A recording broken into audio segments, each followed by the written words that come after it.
नमस्कार विद्यार्थी मित्रांनो, आज आपण इयत्ता 10वी विषय गणित भाग 1 प्रकरण 3 अंकगणिती श्रेणी यामधील पहिला सराव संच 3.1 अभ्यासणार आहोत. तर या सराव संचामध्ये पहिला प्रश्न काय आहे बघा. तो प्रश्न असा आहे, खालीलपैकी कोणत्या क्रमिका अंकगणिती श्रेणी आहेत? ज्या अंकगणिती श्रेणी असतील त्यातील प्रत्येकीचा सामायिक फरक काढा.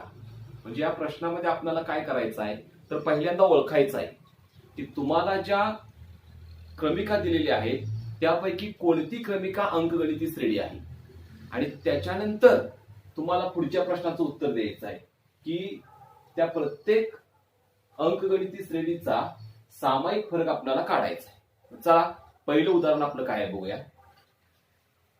बघा, पहिल्या उदाहरणामध्ये आपल्याला एक क्रमिका त्यांनी दिलेली आहे. त्या क्रमिकेची जी पद आहे ती कोणती आहेत बघा. पहिलं पद आहे 2, दुसरं आहे 4, तिसरं 6, चौथं 8. आता आपल्याला ठरवायचं आहे की ही जी क्रमिका आहे ही अंकगणिती श्रेणी आहे का. मग आता बघा की पहिल्यांदा पहिलं जे पद आहे, क्रमिकेचं जे पहिलं पद आहे त्याला आपण T1 म्हणतो. T1 बरोबर किती आहे बघा, 2. दुसऱ्या पदाला आपण T2 बरोबर 4. तिसरं पद T3 बरोबर 6. आणि चौथं पद T4 बरोबर किती आहे, 8 आहे. आता ही जी क्रमिका आहे ही अंकगणिती श्रेणी आहे का हे आपल्याला ठरवायचं आहे. मग आपल्याला माहित आहे की अंकगणिती श्रेणी आपण कुणाला म्हणतो, तर ज्या क्रमिकेमध्ये क्रमागत पदामधील फरक स्थिर असतो. स्थिर म्हणजे समान. अशा क्रमिकेला आपण अंकगणिती श्रेणी असे म्हणतो. म्हणजे ही दिलेली जी क्रमिका आहे ही अंकगणिती श्रेणी आहे किंवा नाही हे जर आपल्याला पाहायचं असेल तर पहिल्यांदा क्रमागत पदामधला फरक काढला पाहिजे, आणि मग त्याच्यावरूनच आपल्याला समजेल की ती अंकगणिती श्रेणी आहे का. चला मग क्रमागत पदामधला फरक काढूया. आता क्रमागत पद कुठले आहेत बघा, T1 आणि T2 ही दोन क्रमागत पद आहेत. मग त्याच्यातला फरक घ्या. फरक घेताना आपण पुढच्या पदातून मागचं पद वजा करायचं. इथं फरक किती होते बघा, T2 वजा T1 बरोबर T2 किती आहे, 4 वजा T1 किती आहे, 2. 4 2 गेले 2. परत पुढच्या दोन क्रमांक पदामधला फरक घ्या. T3 मधनं T2 वजा करा. T3 वजा T2. पण T3 किती आहे बघा, तर T3 आहे 6 वजा T2 4. 6 मधून 4 वजा झाले 2 आले. परत T4 मधनं T3 वजा करा. T4 वजा T3. T4 किती आहे बघा, 8 वजा T3 6. 8 6 गेले उरले 2. आता या ठिकाणी आपल्या लक्षात येईल की क्रमागत पदामधला आपण इथं फरक काढलाय आणि तो फरक प्रत्येक वेळी समान आलाय बघा. आणि तो किती आलेला आहे, 2 आलेला आहे. म्हणजे पहिल्या क्रमिकेमध्ये क्रमागत पदामधील फरक समान म्हणजेच स्थिर आलेला आहे, आणि मग त्याच्यामुळं आपण या पहिल्या क्रमिकेला अंकगणिती श्रेणी असं म्हणू शकतो. आता इथं कसं देणार बघा, म्हणून येथे क्रमागत पदामधील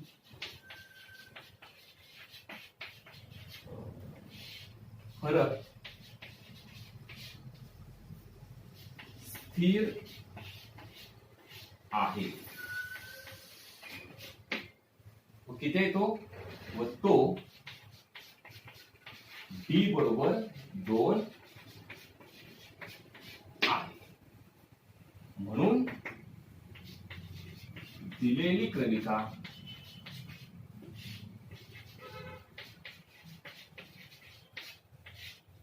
अंकगणिती श्रेणी आहे.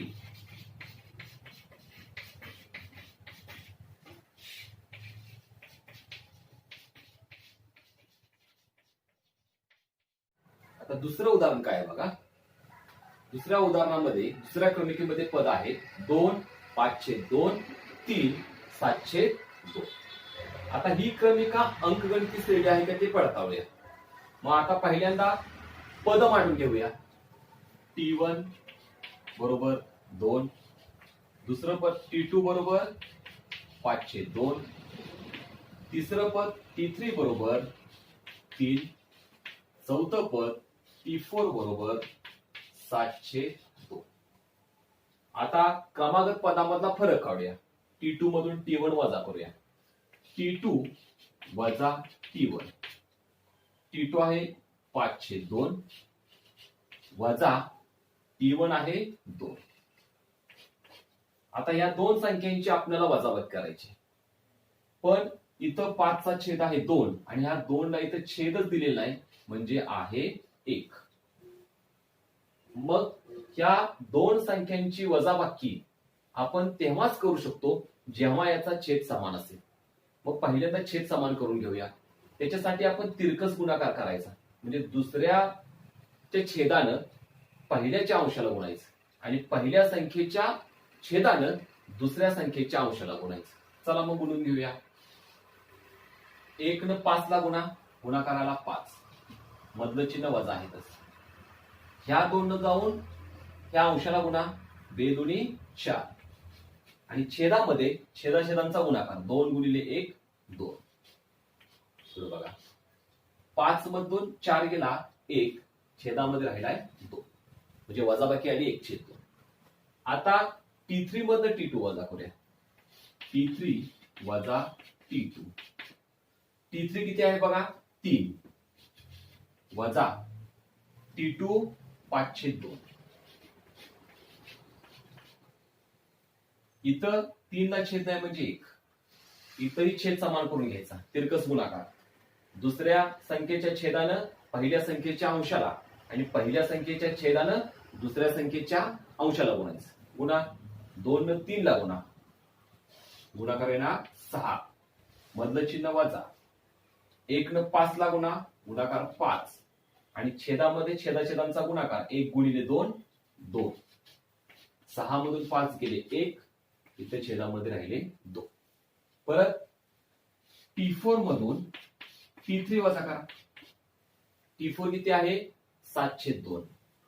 702 वजा T3 3 बरोबर. आता इथंही 3 ला छेद आहे 1, छेद समान करून घेऊया. 1 न 7 ला गुणाकार येणार 7, मधलं चिन्ह वजा. 2 न 3 ला 6 आणि छेदाछेदांचा गुणाकार 2. 7तून 6 गेले 1, छेद आहे तसा 2. मग इथं आपण क्रमागत पदामधला फरक काढला तर तो प्रत्येक वेळी स्थिर आला म्हणजे समान आला. म्हणजे ही क्रमिका अंकगणिती श्रेणी आहे. इथे क्रमागत पदामधील फरक स्थिर आहे.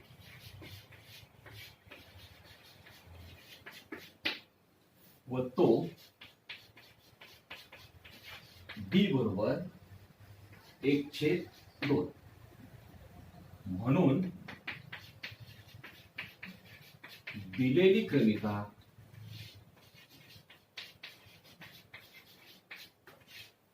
अंकगणिती श्रेणी आहे.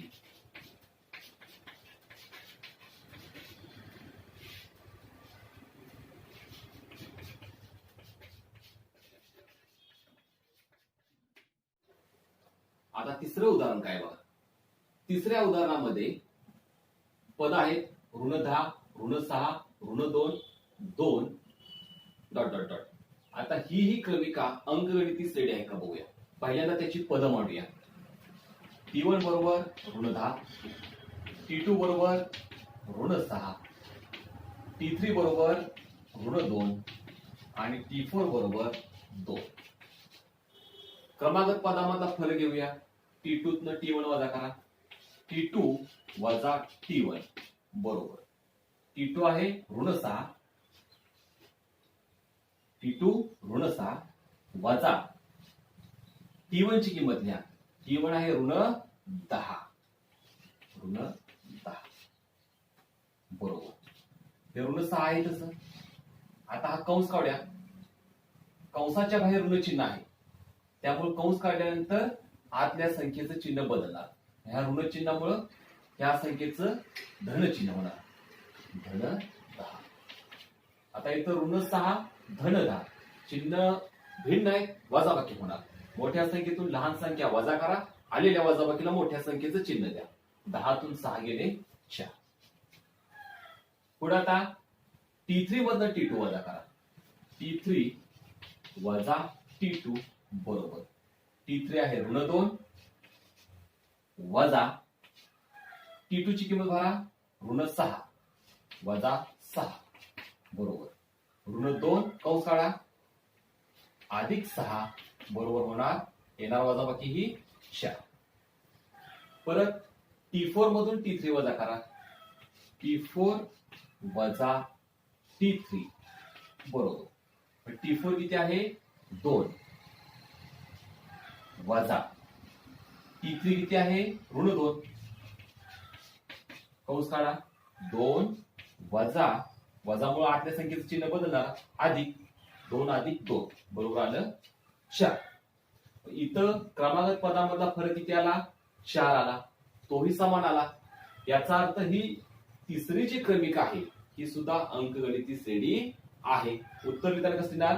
येथे क्रमागत पदामधील फरक स्थिर आहे व तो D बरोबर 4 आहे आणि म्हणून दिलेली क्रमिका ही अंकगणिती श्रेणी आहे. चौथ्या उदाहरणामध्ये चला. इथंही आता आपण काय करूया, पहिल्यांदा पद मांडून घेऊया. T1 बरोबर 0.3. T2 बरोबर 0.33. T3 बरोबर 0.333. क्रमागत पदामधला फरक घेऊया. T2 मधनं T1 वजा करा. T2 वजा T1 बरोबर. T2 आहे 0.33 वजा T1 0.3. काही वजाबाकी. आता थोडस इथं वजाबाकी करताना थोडीशी काळजीपूर्वक करायची. तर या संख्यांच्या मध्ये दशांश चिन्ह आले, तर दशांश चिन्ह जेव्हा येतात तेव्हा वजाबाकी करताना काय करायचं बघा. पहिल्यांदा पहिली संख्या मांडा आहे तशी 0.33. आता परत 0.33 मधून ही दुसरी संख्या आपल्याला वजा करायची. आता याच्या खाली जी संख्या वजा करायची ती मांडा. पण ती मांडत असताना सगळ्यात महत्वाचं दशांश चिन्हाखाली दशांश चिन्हाबरोबर मांडायचं. म्हणजे कसं होणार, हे जे दशांश चिन्ह आहे ते अगोदर नेऊन दशांश चिन्हाखाली मांडायचं. परत दशांश चिन्हाला लागून अगोदर कोण आहे 0. मग अगोदर जी संख्या आहे ती अगोदर लिहा 0. दशांश चिन्हाला लागून नंतर कुठला अंक आहे 3 लिहा. आता ह्या दोघांची वजाबाकी करायची आपल्याला. आता इथं कुठलीच संख्या नाही, नसेल तर 0 लिहा. 3तून 0 गेला 3. 3तून 3 गेला 0. दशांश चिन्हाची जागा आहे तशी. 0तून 0 गेला 0.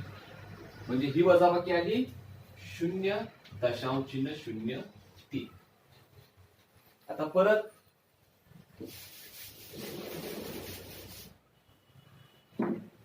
T3 मधनं T2 वजा करा. T3 वजा T2. T3 किती आहे बघा 0.333 वजा T2 किती आहे बघा 0.33. ह्यांची वजाबाकी करा. वजाबाकी करताना बघायचं सारखं 0.333 वजा ही संख्या मांडा. दशांश चिन्हाखाली दशांश चिन्ह, अगोदर 0 नंतर 3 परत पुढे कोण आहे 3. करा वजाबाकी. आता इथं कोणच नाही म्हणजे 0 मांडा. 3तनं 0 गेला 3. 3तनं 3 गेले 0. 3तनं 3 गेले 0. दशांश चिन्हाची जागा आहे तशी. 0तनं 0 गेला 0. वजाबाकी आली 0.003. इथं आपण दिलेल्या क्रमिकेच्या क्रमागत पदामधला फरक काढला तर तो आपल्याला लक्षात येतोय की पहिल्या वेळचा फरक आलेला आहे 0.003 आणि दुसऱ्या वेळचा आलेला आहे 0.003.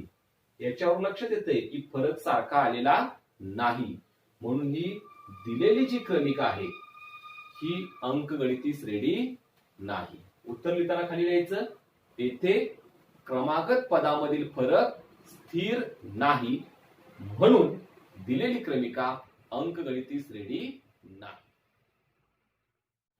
चौथं उदाहरण काय बघा.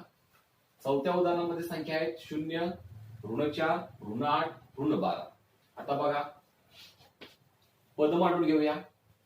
T1 बरोबर 0, T2 बरोबर ऋण 4, T3 बरोबर ऋण 8, T4 बरोबर ऋण 12. क्रमागत पदातला फरक काढूया. T2 वजा T1. T2 आहे ऋण 4 वजा T1 0. ही वजाबाकी येते ऋण 4. पुढे T3 मधनं T2 वजा करूया. T3 वजा T2. T3 आहे ऋण 8 वजा T2 आहे ऋण 4. हे कंसात लिहूया. मग ऋण 8 आहे तसं. आता हा कंस काढायचा आहे. कंसाच्या बाहेर ऋण चिन्ह आहे. कंस काढला की आतल्या पदाचं चिन्ह बदलणार, धन 4. आणि चिन्ह भिन्न आहे, वजाबाकी होणार आणि ऋण 4. ऋण 8 धन 4 दोन्ही संख्येची चिन्ह भिन्न आहे, त्यामुळे त्यांची वजाबाकी होणार, ती आली ऋण 4. पुढे T4 मधनं T3 वजा करूया. T4 वजा T3. T4 किती आहे बघा, ऋण 12. T4 ची किंमत ऋण 12 वजा T3 आहे ऋण 8 कंसामध्ये 12. ऋण 12 कंस काढा, ऋण 8 चा होणार धन 8 बरोबर, वजाबाकी येणार ऋण 4. आता इथं असा आढळला आपल्याला की क्रमागत पदामधला जो फरक आहे तो समान आढळला. म्हणजे यावरून आपण म्हणू शकतो की दिलेली क्रमिका ही अंकगणिती श्रेणी आहे. उत्तर लिहिताना असं लिहिणार, येथे दिलेल्या क्रमिकेमधील क्रमागत पदामधील फरक स्थिर आहे व तो D बरोबर ऋण 4 आहे, म्हणून दिलेली क्रमिका ही अंकगणिती श्रेणी आहे. अशाच पद्धतीने आता पुढचं 6वं उदाहरण बघा. पद मांडूया. T1 ऋण 1/5, T2 ऋण 1/5, T3 ऋण 1/5. क्रमागत पदामधला फरक घेऊया. T2 मध्ये T1 वजा करूया. T2 वजा T1. T2 आहे ऋण 1/5 मधलं चिन्ह वजा. T1 ते आहे ऋण 1/5 कंसात लिहिलं. आता ऋण 1/5 आहे कसं. आता हा कंस काढूया. या ऋण चिन्हामुळे ऋण 1/5 चं चिन्ह काय होणार आहे, बदलणार आहे. ऋणचं होणार आहे धन. ऋण 1/5 कंस काढला की आतल्या संख्या येणार धन 1/5. दोन्ही संख्येची चिन्ह भिन्न आहे, वजाबाकी होणार 0. 1/5 मध्ये 1/5 गेलं 0 आले. परत पुढं T3 मध्ये T2 वजा करूया. T3 वजा T2. T3 किती आहे, ऋण 1/5 वजा T1 सुद्धा किती आहे, ऋण 1/5. ऋण 1/5 कंस काढला येणार धन 1/5 वजाबाकी येणार 0. इथंही क्रमागत पदामधला फरक समान आढळला. याचा अर्थ ही दिलेली क्रमिका अंकगणिती श्रेणी आहे. आणि तो जो क्रमागत पदातला जो फरक आहे ज्याला आपण म्हणतो सामान्य फरक, तो किती आला, D बरोबर 0.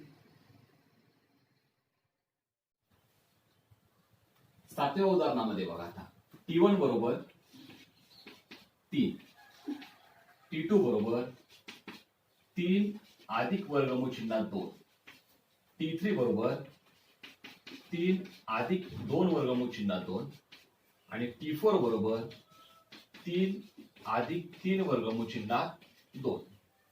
क्रमागत पदामधला फरक घेऊया. T2 मधून T1 वजा करू. T2 वजा T1 बरोबर T2 किती आहे बघा 3 अधिक वर्गमूळ चिन्हात 2 3 अधिक वर्गमूळ चिन्हात 2 T2 ची किंमत भरली वजा T1 3 आता ह्या दोघांची वजाबाकी करूया 3 वजा 3 वजाबाकी होणार येणार वजाबाकी 0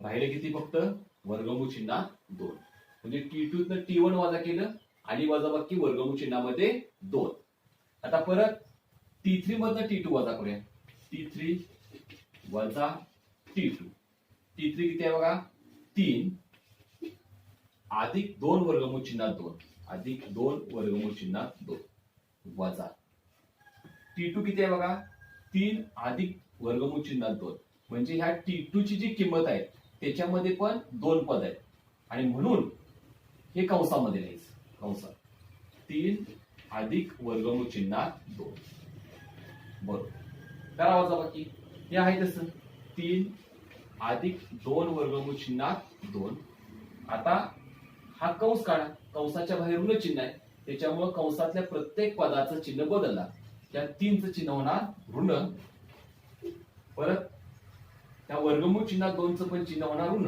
ऋण वर्गमूळ चिन्हात 2 करा वजाबाकी